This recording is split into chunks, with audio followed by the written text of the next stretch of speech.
والصلاة والسلام على صاحب حسنه وجماله اما بعد اعوذ باللہ من الشیطان الرجیم بسم اللہ الرحمن الرحیم ہن لباس لکم وانتم لباس لہن صدق اللہ العظیم وصدق رسولہ النبی الکریم ان اللہ وملائکتہ یصلون علی النبی یا ایہا الذین آمنوا صلوا علیہ وسلموا تسلیما اللہم صلی علی سیدنا و مولانا محمد معدن الجود والکرم وعلی آلہ وصحبہ وبارک وسلم.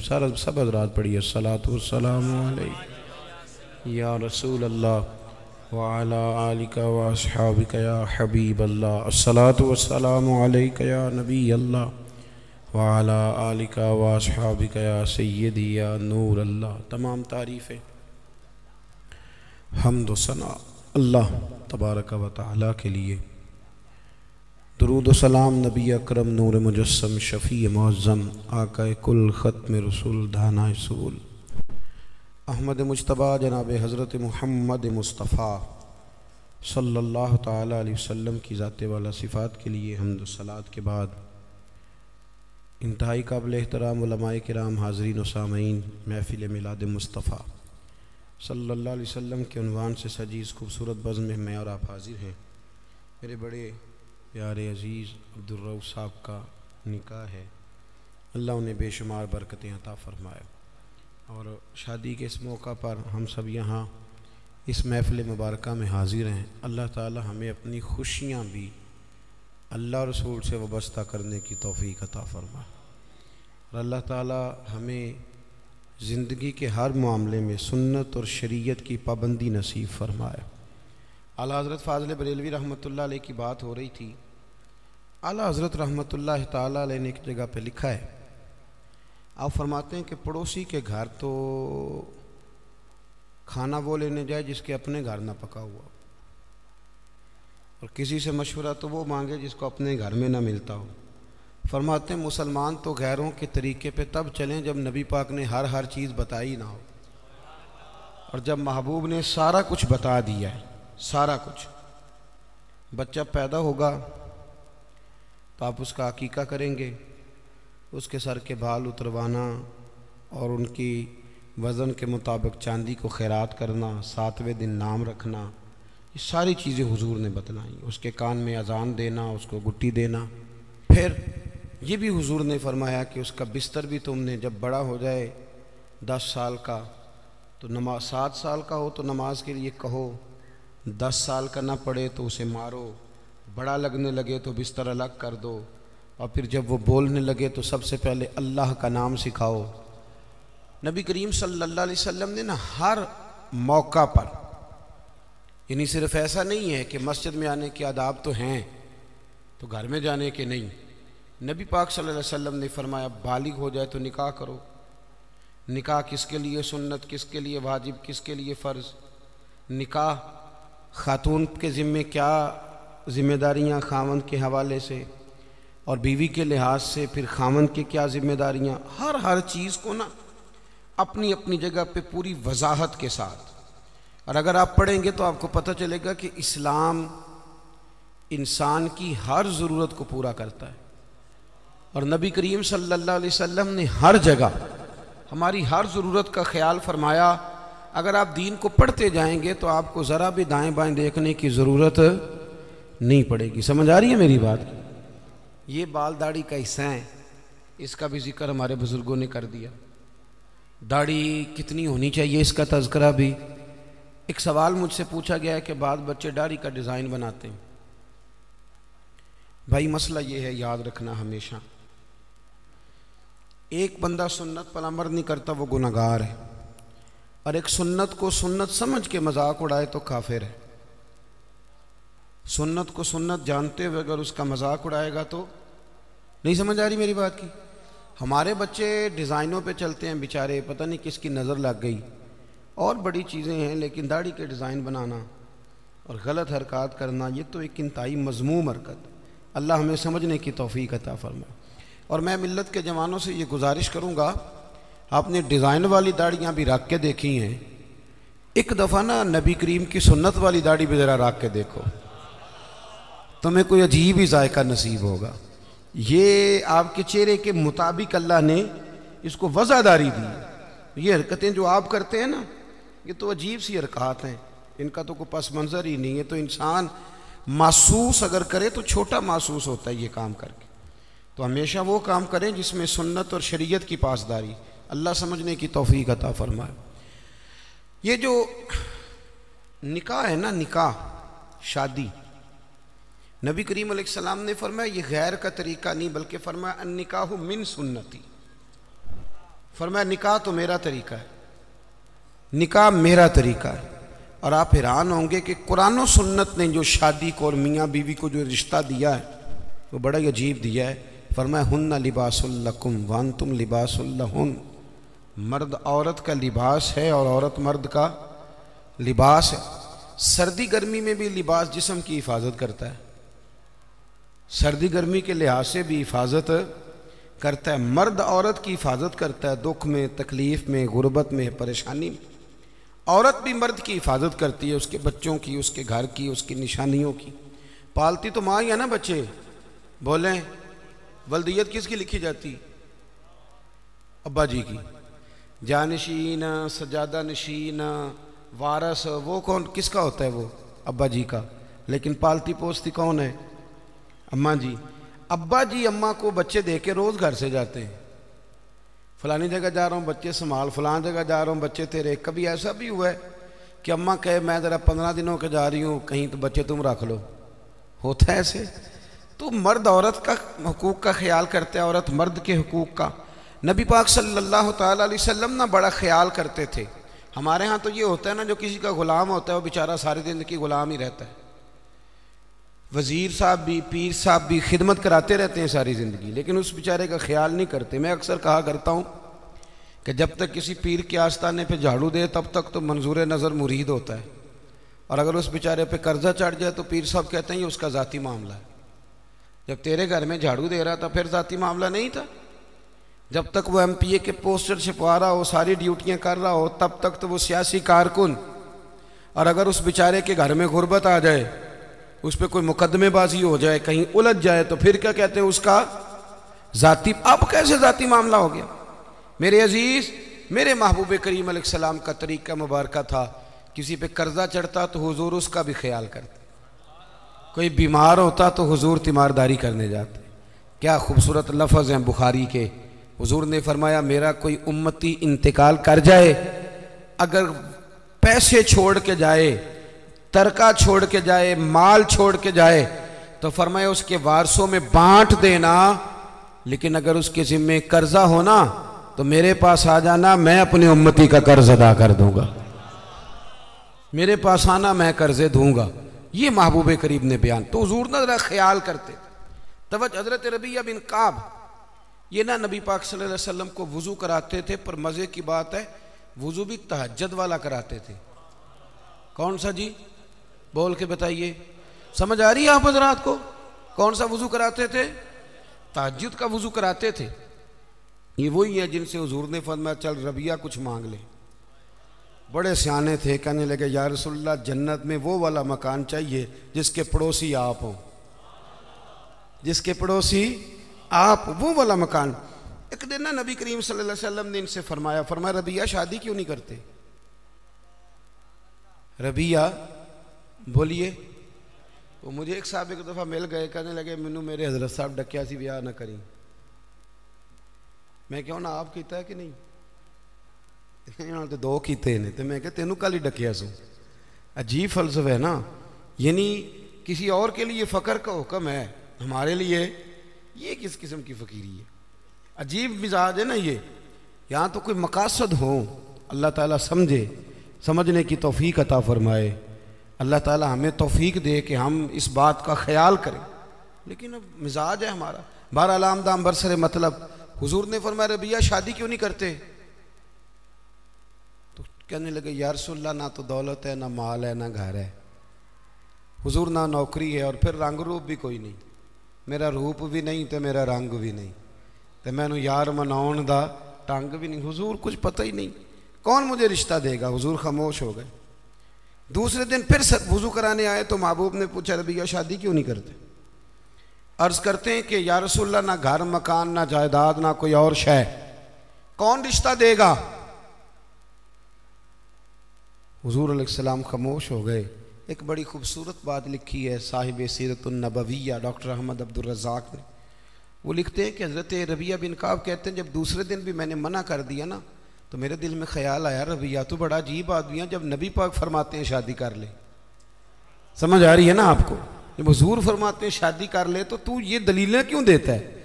تجھے تو چاہیے تو کہہ دے حضور جیسے دل کرتا ہے ویسے کر لے۔ ایک غلام کے لیے حضور بندوبست کر، جیسے دل کرے ویسے۔ کہتے ہیں میں تیسرے دن ارادہ کر کے گیا کہ آج حضور نے پوچھنا ہے تو میں نے بتا دینا، پر سارا ہی وضو ہو گیا، اللہ کے نبی نے پوچھا ہی نہیں۔ میرے دل میں خیال تھا پوچھیں گے، اب پوچھیں گے، وضو مکمل ہو، لیکن حضور نے پوچھا۔ کہتے ہیں اب حضور میں اب کھڑا ہوں، محبوب فرمانے لگے ہو گیا وضو جاؤ۔ فرماتے ہیں میں پلٹ پلٹ کے دیکھتا ہوں، دروازے سے باہر گزرنے لگا نا تو ایک دفعہ میں نے پھر پلٹ کے دیکھا، محبوب اپنے معاملات میں مشغول تھے۔ جب میں پیر باہر رکھنے لگا تو آواز دی اور مسکرا کے آواز دی۔ کیا شان ہے بریلی کے امام کی! فرمانے لگے جس کے گچھے سے لچھے جڑے نور کے۔ جب حضور مسکراتے تھے تو یہ نور کے گچھے تھے، دانت، ان میں سے پھر نور نکلتا تھا۔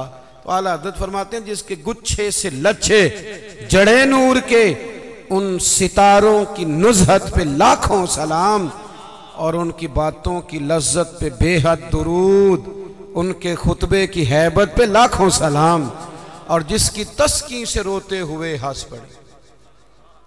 حضور ذرا سی تسکین کرتے تھے تو رونے والا ہنس پڑتا، تو پھر بڑا انتظار کرنا پڑتا ہوگا، 2 گھنٹے حضور مسکراتے نہیں ہوں گے۔ تو اعلیٰ حضرت فرماتے ہیں نہیں بھئی یہ بھی مسئلہ کوئی نہیں، یہ بھی مسئلہ کوئی نہیں کہ 2 گھنٹے کے بعد مسکرائیں گے تو رونے والا ہنسے گا۔ فرمانے لگے جس کی تسکین سے روتے ہوئے ہنس پڑے، اس تبسم کی عادت پہ لاکھوں سلام۔ یہ تو عادت ہے نبی پاک کی، تمہیں انتظار نہیں کرنا پڑے گا، تو عادت ہے حضور کی۔ تو حضور نے فرمایا شادی کر لو۔ کہتے ہیں میں مسکرایا، دوڑ کے واپس آیا، یا رسول اللہ جیسے حکم ہو کر دیں۔ میرے محبوب کی بھی کیا بات، کیا اندائے ہیں رسول کریم کی۔ حضور نے فرمایا فلاں قبیلے کے سردار کے پاس جا، اسے جا کے کہہ کہ اپنی بیٹی کا نکاح تیرے ساتھ کر دے۔ آپ فرماتے میں گیا، سلام لی، اندر داخل ہوا، انہوں نے بلایا، میں نے کبھی حضور نے بھیجا ہے، اور محبوب نے کہا اپنی بیٹی کا نکاح میرے ساتھ کر دو۔ حضرت ربیہ بن کعب رضی اللہ تعالیٰ عنہ فرماتے ہیں ماں نے اس کے باپ کی طرف دیکھا، اس لڑکی کے باپ کی طرف، اور لڑکی کے باپ نے ماں کی بڑی جو ہے وہ فکر ہوتی ہے لڑکی کے ماں باپ، دونوں نے ایک دوسرے کی طرف دیکھا تو انکار نہیں کیا کہ میں نہیں ہم نے نہیں رشتہ دینا، بلکہ لڑکی کا والد کہنے لگا کہ محبوب سے عرض کرنا میں آؤں گا، میں خود آ کے حاضری دوں گا، ان سے عرض کرنا میں آؤں گا۔ حضرت ربیہ بن کعب رضی اللہ تعالیٰ عنہ کہتے ہیں میں نکل رہا تھا، نبی رحمت سید عالم صلی اللہ علیہ وسلم کا وہ پیغام لے کے، تو میں نکل رہا تھا، میں آگے بڑھ رہا تھا۔ فرماتے ہیں جب میں دروازے سے باہر ہوں، توجہ ہے نا میرے دوستوں کی، کہتے ہیں جب میں دروازے سے باہر ہونے لگا نا، پیر رکھنے ہی لگا تھا، تو وہ لڑکی پردے کے پیچھے سے بولی، توجہ ہے میری بات پر، وہ خاتون پردے کے پیچھے سے بولی اور بول کے کہنے لگی غلام ٹھہر جا۔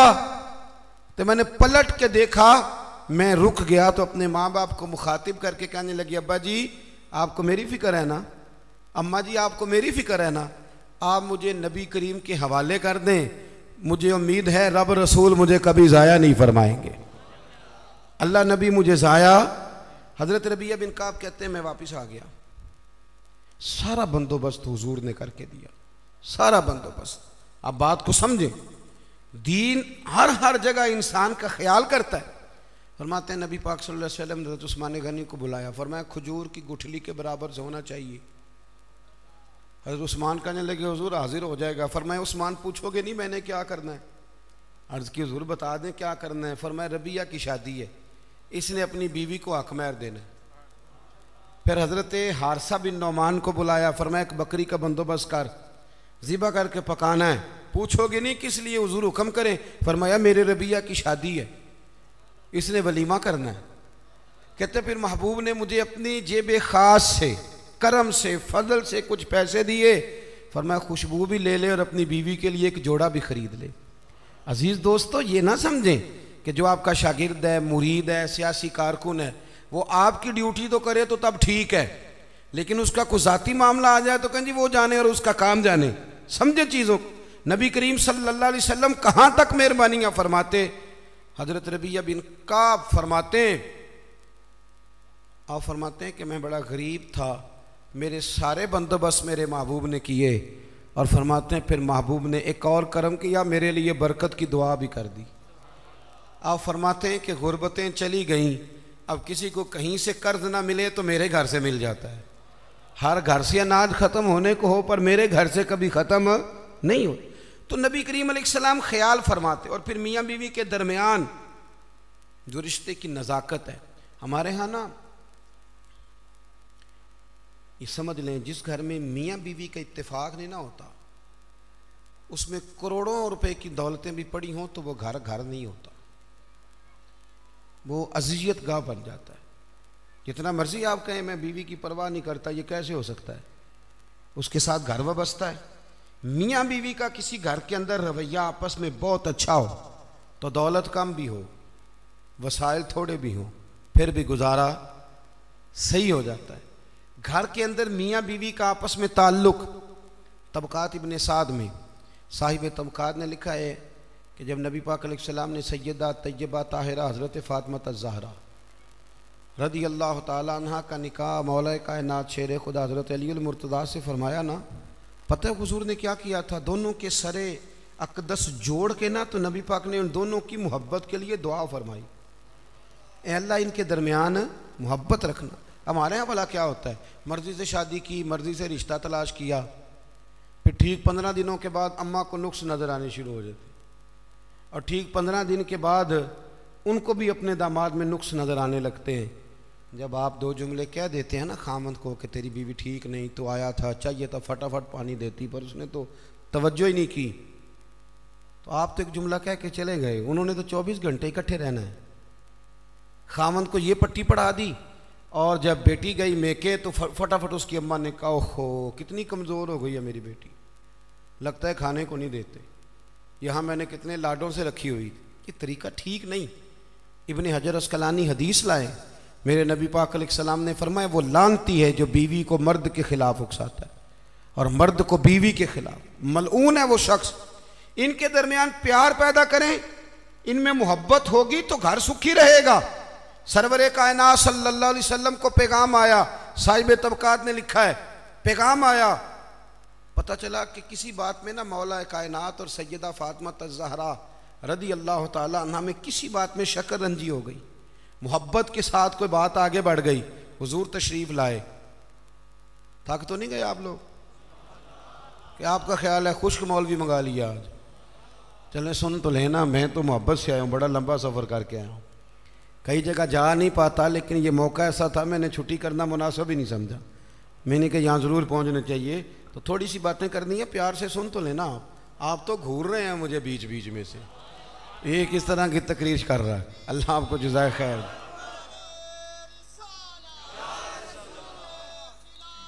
سنیں جی،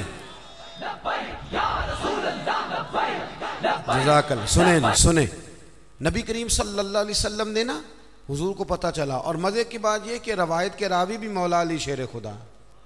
حضرت علی کہتے ہیں بات تو ہمارے درمیان آپس میں بڑھ گئی، پر آج بڑی میری وجہ سے تھی۔ یہ بھی پیار کی بولی ہے نا، یہ بھی محبت ہے نا جی، یہ محبت کی۔ یہاں بھی لوگوں کو بڑے عجیب و غریب قسم کے فلسفے یاد آتے ہیں، بات کر لوں پھر ایک اور بھی کروں گا، مزید بات کھل جائے گی۔ حضرت علی کہتے ہیں حضور کو پتہ چلا محبوب تشریف لائے، حضور نے بات سنی، حضور سمجھ گئے کہ آج بات ذرا علی نے زیادہ بڑھا دی ہے۔ اتنی بھی کسی کی بیٹی لاڈلی ہو گئی جتنی نبی پاک کی شہزادی لاڈلی، اتنی بھی کسی کی بیٹی کی عزت ہوگی جتنی حضور کی صاحبزادی کی عزت ممکن ہے؟ دوستو انہوں نے اکٹھے رہنا ہے، نکاح کے فلسفے کو سمجھو۔ نبی کریم علیہ السلام نے سمجھ لیا کہ بات علی کی وجہ سے بڑی، پر مولا علی فرماتے ہیں نبی پاک نے سیدہ فاطمہ کا بازو پکڑا اور کونے میں لے گئے، فرمانے لگے فاطمہ ضروری نہیں کہ جیسے تم کہو علی ویسے ہی کریں، علی تمہارے شوہر ہیں، تمہیں خیال کرنا ہوگا۔ مولا علی کہتے ہیں میں دور کھڑا تھا، حضور تو بیٹی کو سمجھا رہے تھے پر آنسو میرے نکل رہے تھے، میں دوڑ کے آیا، محبوب کا دست اقدس پکڑ کے سینے پہ رکھا، میں نے کہا یا رسول اللہ بے فکر ہو کے جائیے، یہاں سے جب بھی خبر آئے گی محبت کی خبر ہی آئے گی۔ دوستو قربتیں، اچھا اس بات کو مزید کھول دوں، صاحب کنز العمال نے حدیث لکھی ہے، حدیث کے راوی خود سیدہ عائشہ صدیقہ ہے۔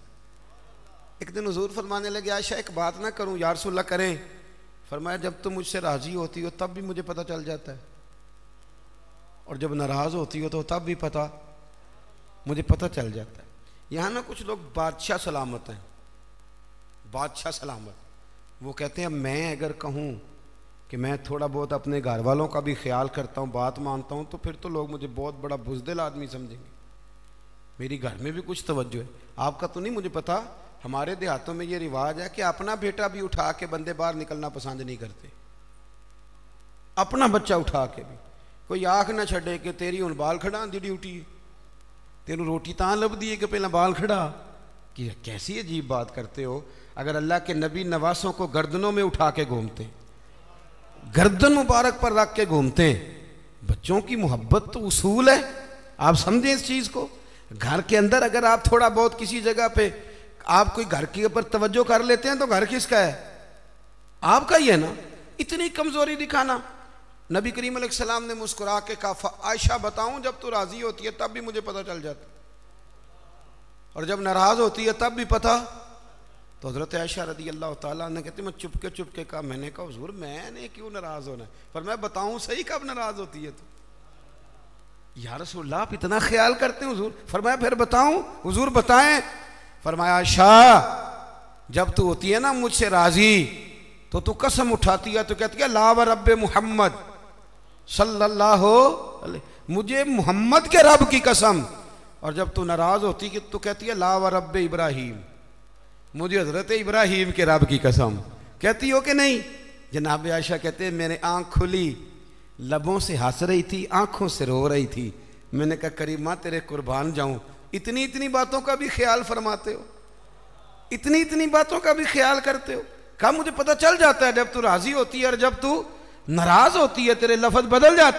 دوستو گھر کے اندر کا جو ماحول ہے وہ آپ کو مضبوط کرتا ہے، گھر کے اندر کا ماحول آپ کو کمزور کرتا ہے۔ اگر گھر کے اندر آپ کی طبیعت کے لحاظ سے چیزیں موجود ہیں، آپ باہر بڑا کچھ کر سکیں گے۔ ہر آدمی اتنا دلیر نہیں ہوتا کہ گھر میں جو مرضی ہوتا رہے وہ باہر مضبوط رہے گا۔ نکاح کو، میاں بیوی کے رشتے کو قرآن پاک نے اللہ نے اپنی نشانیوں میں سے نشانی کہا ہے۔ یہ فاحد میاں بیوی کا رشتہ ہے، جسے کہا یہ میری نشانیوں میں سے نشانی۔ پتہ خرابی کہاں سے شروع ہوتی ہے؟ سب سے پہلے تو شادی ہوتی ہے غیر شرعی، غیر شرعی۔ کول 10واں ہو جائے تو مولانا صاحب کو بلاؤ، نعت خاں کو بلاؤ، اور بچے کی شادی ہو تو پھر اب نہیں حضور سے پیار، اب نہیں محبت، اب کدھر گئی غلامی کہ اللہ رسول سے صرف دکھوں کا رشتہ؟ بلاؤ نا اب بھی بینڈ باجا، یہاں تو بینڈ باجا کل والے دن بھی منگاؤ، 10ویں پہ بھی منگاؤ، اور دکھوں کی بات آئی تو قرآن شریف شروع کرا لیا، اور جب سکھ آئے تو پھر آپ نے موت شروع کرا لی۔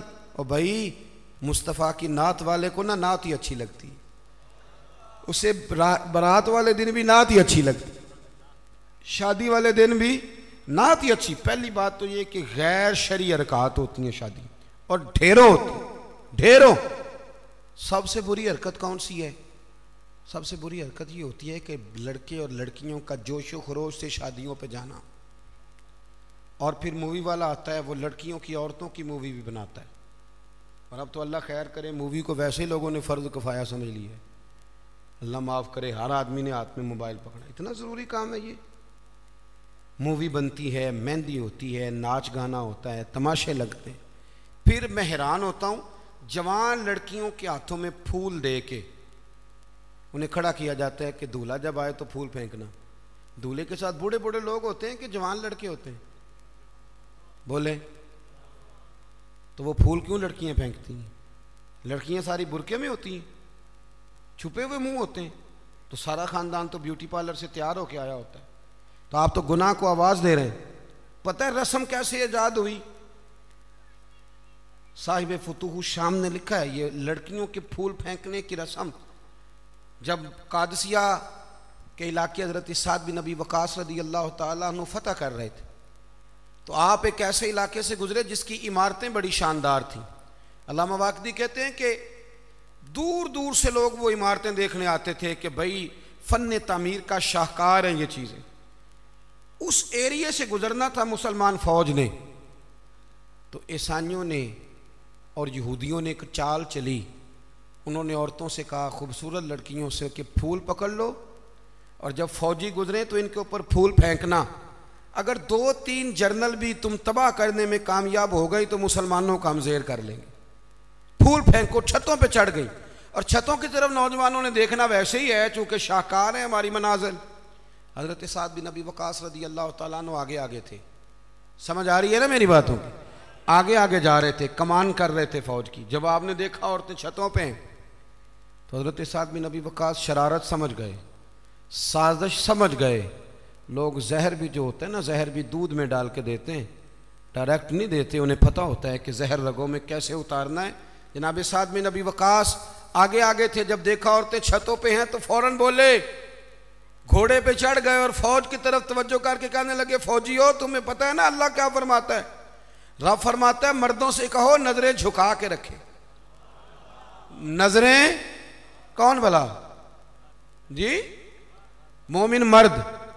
قرآن مجید نے حکم دیا کہ مومن مرد نظریں، اس کا مطلب ہے مرد وہ نہیں ہوتا جو اکڑ اکڑ کے چلے، مرد تو ہے ہی وہ قد اونچا ہو نظریں جھکی ہوئی ہو، مرد کہتے ہی اسے۔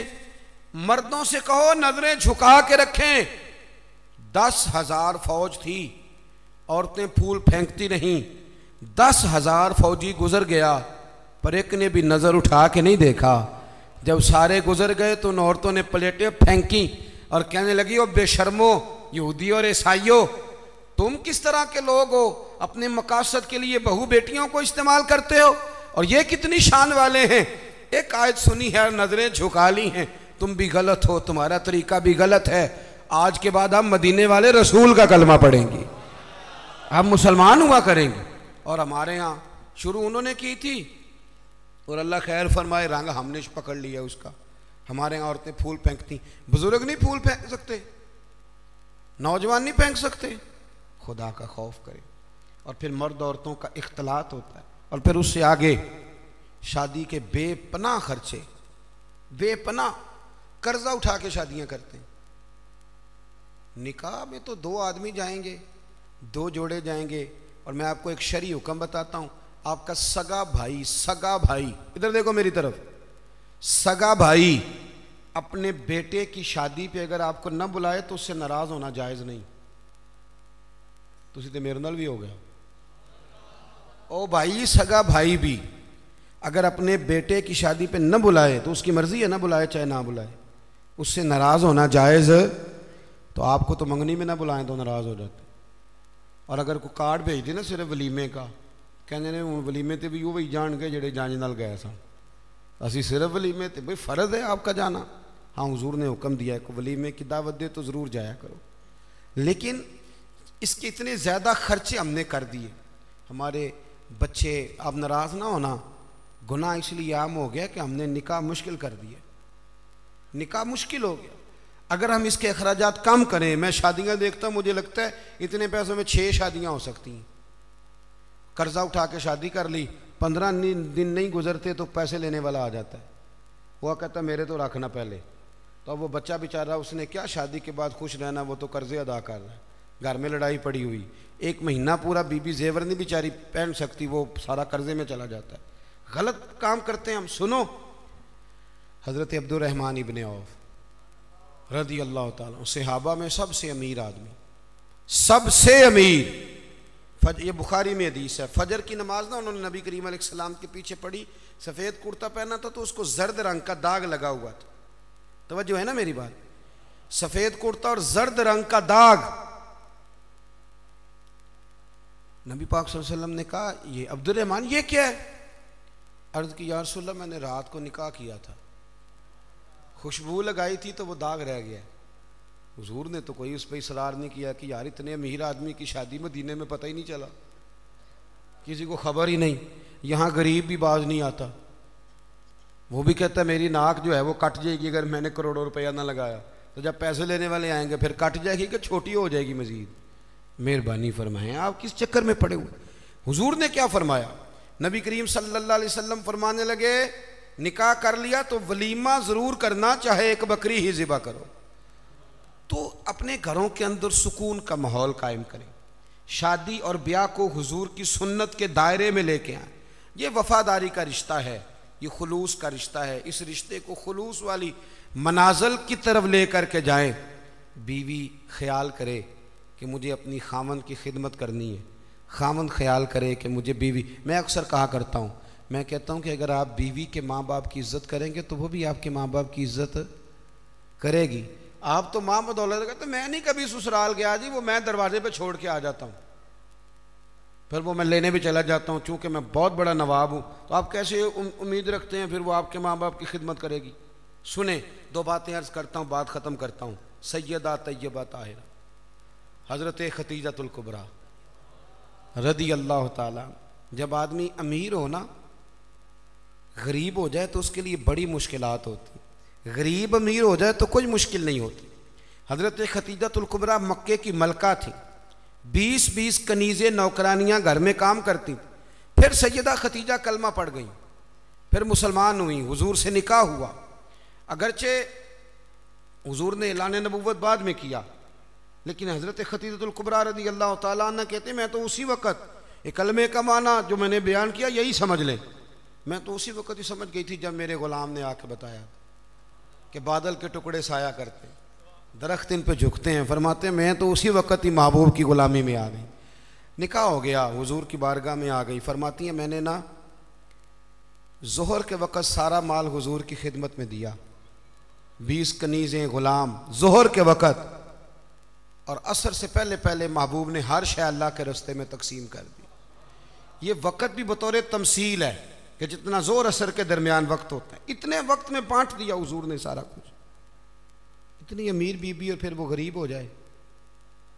حضرت ختیجہ نے پھر وہ وقت بھی دیکھا کہ آپ کے کپڑوں کو 20 پیوند لگے ہوتے تھے، 20 پہلے کبھی پانی کا پیالہ اٹھ کے نہیں پیا، پھر گھر میں جھاڑو بھی دیتی تھی، پھر گھر کے سارے کام کرتی۔